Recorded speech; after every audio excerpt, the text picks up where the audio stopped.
we need to talk about input, because input is the very most important component for beginners, and it can't just be any old piece of language. It can't be any audio clip. It can't be any old song or any old.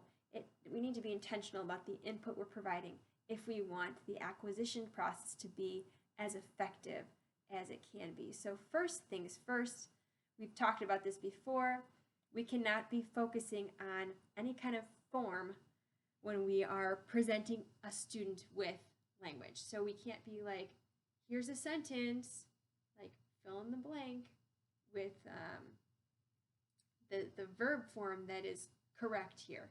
That's not the kind of input that's going to inspire any kind of, it's not going to spark any interest in the child. It's not going to, the language isn't alive. It's not alive. It has no pulse. The message behind the language is the pulse. And we want to keep it as alive as possible by focusing on exchanging messages using the language that we would like our partner family to acquire.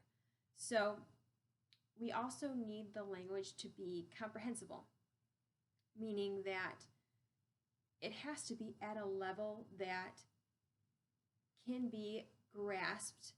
It doesn't need to be fully grasped, but something that is, it's got handholds to it, right? So have you ever been in a coffee shop or out and about and you hear someone that is speaking a language that you don't even recognize, and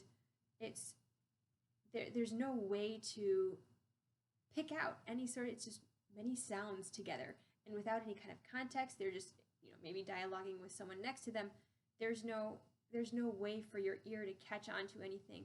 And we talked about the process that to move from input to output, and the next step after input is intake, and it's the noticing of certain features of the language, and it's the recognizing and recalling, and then the ability to organize it. There are no handholds to be able to help you grasp onto it and pull it into your mind. And there's so the language, it needs to be comprehensible in a certain way. It needs to be at a level which can be comprehended to a certain extent.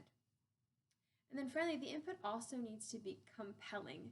And I think that this is something that a lot of traditional classrooms ignore, but is incredibly important. And that's, I feel like, one of the strengths of the Organic Language Project, is that you are getting to know someone, a whole family, using the language. And it's interesting because it's not just a textbook. It's not something that it's not a telenovela or anything like that.